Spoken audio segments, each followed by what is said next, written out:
ஹரிநாராயண துரித நிவாரண பரமானந்த சதாசிவ சங்கர நாளென் செய்யும் வினைதானென் செய்யும் என நாடி வந்த கோளென் செய்யும் கொடுங்கூற்றென் செய்யும் குமரேசர் இரு தாளும் சிலம்பும் சதங்கையும் தண்டையும் சண்முகம் தோளும் கடம்பும் எனக்கு முன்னே வந்து தோன்றினே. ஓம் அனுமந்தாய வித்மகே வாயு புத்திராய தீமகே தந்தனோ மாருதி பிரச்சோத்தியார் பட்டீஸ்வரம் ஸ்ரீ விஷ்ணு துர்க்கையே போற்றி, திருவாரூர் குரு தட்சிணாமூர்த்தியே போற்றி. உலகெங்கிலும் வாழ்ந்து கொண்டிருக்கும் ஸ்ரீராம் ஆஸ்ட்ரோ யூடியூப் சேனல் நேயர்களுக்கு டாக்டர் சைதே ராஜாவின் அன்பான வணக்கங்கள், வாழ்த்துக்கள். நாம் இப்பொழுது இந்த எபிசோடில் டிசம்பர் 7 முதல் 13 வரைக்கும் உள்ளடக்கிய நாட்களுக்கு ஒவ்வொரு ராசிக்கும் எப்பேற்பட்ட பலனை வழங்கப் போகிறது என்பதை பார்க்க போகிறோம். இந்த வாரம் முழுவதும் தேய்பிறை நாட்களே. இதுவரைக்கும் எங்கள் சேனலை சப்ஸ்கிரைப் செய்யாதவர்கள் சப்ஸ்கிரைப் செய்து கொள்ளும்படி கேட்டுக்கொள்கிறோம். வாங்க ராசிக்குள் செல்லலாம். கன்னி ராசி அன்பர்களுக்கு வணக்கம். கன்னி ராசி காலபுருஷனுக்கு 6வது ராசி. உத்திரம் 2, 3, 4 பாதங்கள், அஸ்தம், சித்திரை 1, 2 பாதங்கள் உள்ளடக்கியது. கன்னி ராசிக்கு இந்த வார கிரகங்கள் எப்பேற்பட்ட பலனை வழங்கப் போகிறது டிசம்பர் 7 முதல் 13 வரை. ராசிநாதன் 3ஆம் இடத்தில் இருக்கிறார், முயற்சி ஸ்தானத்தில் இருக்கிறார். தைரியஸ்தானம் வீரியஸ்தானத்தில் இருந்து குரு பார்வையில் இருக்கார். அதாவது ரிச்சிகத்தில் முக்கூட்டு கிரகங்கள் இருக்கின்றன, சூரியன், சுக்கிரன், புதன். அப்போ ராசியை சனி பார்க்குறார். ராசியை சனி பார்த்தா கொஞ்சம் மந்திரிச்சு விட்ட மாதிரி தான் இருப்பீங்க, டென்ஷனாக இருப்பீங்க, பரபரப்பாக இருப்பீங்க. எதை செய்யணும் எதை செய்யக்கூடாது அப்படிங்கிற ஒரு பிடிமானம் இருக்காது. ஒரு சிலருக்கு தேக ஆரோக்கியத்தில் கூட பிரச்சனைகள் வர வாய்ப்புகள் இருக்கு. சமூகத்தில் ஒரு சிலருக்கு அவப்பெயர் கூட வரும். ஏன்னா குரு பார்க்க கோடி நண்பன்றோம், சனி பார்த்தா பிரச்சனை தானுங்க. டென்ஷன், எங்கே போனாலும் டென்ஷன், எங்கே போனாலும் சண்டை சச்சரவு, வாக்குவாதம் ஏற்படும், தவித்து கொள்ளுங்கள். 2ஆம் இடத்து அதிபதி சுக்கிரன் 2க்கும் 9க்கும் ஆதிபத்தியம் பெற்றவன் 3ஆம் இடத்தில் அமர்ந்து குரு பார்வையில் இருப்பது சிறப்பு. அப்போ வருமானம் என்பது சிறப்பாக இருக்கும். குடும்பத்தில் அமைதி, நிம்மதி, சந்தோஷம், குதூகலம் ஏற்படும் அப்படின்னு சொல்லலாம். இந்த கம்யூனிகேஷன் பாவத்தில் வேலை பார்க்கக்கூடியவர்களுக்கு சிறப்பான ஒரு காலகட்டம். பிபிஓ, சாஃப்ட்வேர் போன்ற நிறுவனங்களில் பணியாற்றுபவர்களுக்கு சாதிக்கும் நேரம். குறுகிய தூர பயணத்தால் நிச்சயமாக நன்மைகள் நடக்கப் போகிறது. எடுக்கின்ற காரியங்கள் 100% வெற்றி வாய்ப்பை பெறப்போகிறது. 4ஆம் இடத்து அதிபதி குரு 11இல் இருக்கிறார். சூப்பர்.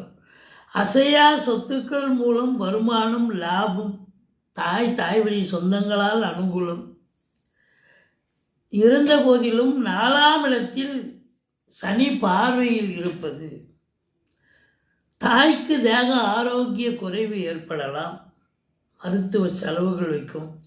உங்கள் சுகஸ்தானமும் கெடுகிறது அப்படின்னு சொல்லணும். 5ஆம் இடம் குரு பார்வையில் இருக்கு. சீட்டாட்டம், ரேசி, லாட்ரி, ஸ்பெக்குலேஷன், ஷேர் மார்க்கெட் போன்றவற்றில் ஈடுபாடு காட்டுபவர்களுக்கு சிறப்பான ஒரு வாரம். குழந்தை பாக்கியம் இல்லாதவர்களுக்கு குழந்தை பாக்கியம் ஏற்படும். குலதெய்வத்துடைய அனுகிரகம் பரிபூர்ணமாக கிடைக்கக்கூடிய காலம் இது. 6இல் ராகு, அஷ்டலட்சுமி யோகம். எதிரிகள் ஓடி ஒளிவார்கள், கடன் சுமை படிப்படியாக குறையும். கோர்ட்டில் கேஸ் எதாவது இருந்தால் சாதகமாக தீர்ப்பு வரும். வெளிநாடு போக விரும்பும் அன்பர்கள் தாராளமாக செல்லலாம். 7இல் சனி குரு பார்வையில் இருப்பது. திருமண வயதில் இருக்கும் ஆண் பெண் இருபாலருக்கும் திருமணம் கைகூடி வரும். நண்பர்களால் நல்லது நடக்கும். கூட்டு தொழில் செய்கிற இடத்துல கூட்டாளிகள் ஆதரவாக இருந்து கூட்டு தொழில் பிரம்மாண்டமாக செல்லும். சமூகத்தில் இழந்த பெயர் புகழ் மீண்டும் பெறக்கூடிய ஒரு தருணம் வந்தாச்சு. மற்றபடி 9ஆம் இடத்தை சனி பார்க்கிறார். ஆனால் சூரியன் குரு பார்வையில் இருக்கிறார். தந்தைக்கு இடர்பாடுகள் வந்தாலும், தந்தைக்கும் உங்களுக்கும் கருத்து வேறுபாடுகள் வந்தாலும் விட்டு கொடுத்து போங்க, அரவணைச்சு போங்க. அரசாங்கத்தால் அனுகூலம், அரசியல்வாதிகளுக்கு பொற்காலம் அப்படின்னு சொல்லணும். மற்றபடி 1ஆம் இடத்துக்கும் 10ஆம் இடத்துக்கும் ஆதிபத்தியம் பெற்ற புதன், 2க்கும் 9க்கும் உடைய சுக்கிரன் 3ஆம் இடத்தில் அமர்ந்து குரு பார்வையில் இருப்பதால் பத்திரிகை துறை, எழுத்துத்துறை, மீடியா துறை, சினிமா இண்டஸ்ட்ரி, தொலைக்காட்சி இண்டஸ்ட்ரி, வழக்கறிஞர்கள், ஆசிரியர்கள், பேராசிரியர்கள், இலக்கியவாதிகள், சொற்பொழிவாளர்கள், மேடை பேச்சாளர்கள், மற்றபடி நாடகத்தில் நடிக்கும் அன்பர்கள், மியூசிக் பண்ணக்கூடியவர்கள், பின்னணி பாடகர்கள், இவங்க ஃபேன்சி ஸ்டோர் வச்சுருக்கிறவங்க, நகைக்கடை, துணி கடை வச்சுருக்கிறவங்க, ரியல் எஸ்டேட் பிரமுகர்கள், ஃப்ளாட் ப்ரமோட்டர்ஸ், பில்டர்ஸ், கட்டிட கலைஞர்கள், இடம் வாங்கி விற்கக்கூடிய அன்பர்கள், இவங்களுக்கெல்லாம் சிறப்பான காலம். இந்த கன்னி ராசியில் பிறந்தவர்களுக்கு இந்த வாரம் செவ்வாய் 4ல் இருந்து சனி பார்வையில் இருப்பதால் ஏதாவது வீடு வாங்கணும்னு நினைக்கிறவங்க பழைய வீடாக நல்லதாக அமையும், சீப்பாக அமையும், பாருங்கள், பார்த்து வாங்குங்க. மற்றபடி 12ல் கேது, தூக்கம் என்பது இருக்காது. வேலைக்கு உண்ண மாட்டீங்க, உறங்க மாட்டீங்க. ஆன்மீகத்தில் ஸ்பிரிச்சுவல் இன்ட்ரெஸ்ட் அதிகமாக இருக்கும். ஆலய வழிபாடுகள் செய்வீர்கள், நன்கொடைகள் வழங்கி மகிழ்வீர்கள். மற்றபடி வாழ்க்கை துணை அல்லது மனைவியால் யோக பாக்கியங்கள், நண்பர்களால் ஆதாயம், தாய் வழி சொந்தங்களால் அனுகூலம், அசையா சொத்துக்கள் மூலம் ஆதாயம், வண்டி வாகனங்களை வச்சு பொழப்பு நடத்தக்கூடியவர்களுக்கும் நல்ல சவாரி கிடைக்கும். ஆனால் அதே நேரத்தில் செலவும் வைக்கும். வெளியூர் வெளிநாட்டு பயணம் உங்களுக்கு அனுகூலத்தை தரும். இம்போர்ட்டிங் எக்ஸ்போர்ட் பண்ணக்கூடியவர்கள், உள்நாட்டு வாணிபம், வெளிநாட்டு வாணிபம், ஏற்றுமதி இறக்குமதியாளர்கள், ஷேர் மார்க்கெட்டில் இன்வெஸ்ட் பண்ணுறவங்க, இவங்களுக்கெல்லாம் ஒரு பொற்காலம்.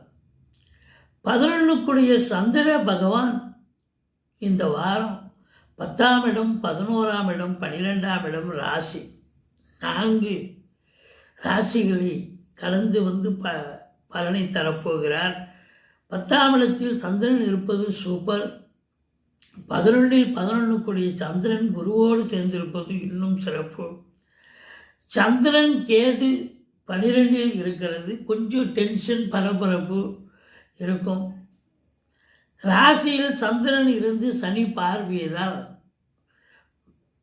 கொஞ்சம் மந்திச்சு விட்ட மாதிரி தான் இருப்பீங்க. தேக ஆரோக்கியத்தில் பிரச்சனை வரும் அப்படின்னு சொல்கிறோம். மற்றபடி சந்தோஷமாக தான் இருக்க போகிறீங்க. பொதுவாக பார்க்கும் பொழுது மனைவி, குழந்தைகள், நண்பர்கள், உறவினர்களால் நல்லது நடக்கப் போகிறது. பண வரவு சிறப்பாக இருக்கும். குடும்பத்தில் அமைதி, நிம்மதி, சந்தோஷம், குதூகலம் ஏற்பட போகிறது. தொழிலில் வளர்ச்சி, உத்தியோக மேன்மை நிச்சயமாக அமையப்போகிறது. இந்த ராசி அன்பர்கள் ஓம் அமிர்த ராகவே போற்றி, ஓம் அமிர்த கேதுவே போற்றின்னு ஆயுதத்தலை சொல்லுங்கள். பிள்ளையாரை வழிபாடு செய்து கொள்ளுங்கள். துர்க்கையை வணங்குங்கள். முருகப்பெருமானை வணங்குங்கள். சக்கரத்தாழ்வாருக்கு நெய் தீபம் இடுங்கள். வாழ்க்கை வளமோடும் நலமோடும் அமையப்போகிறது.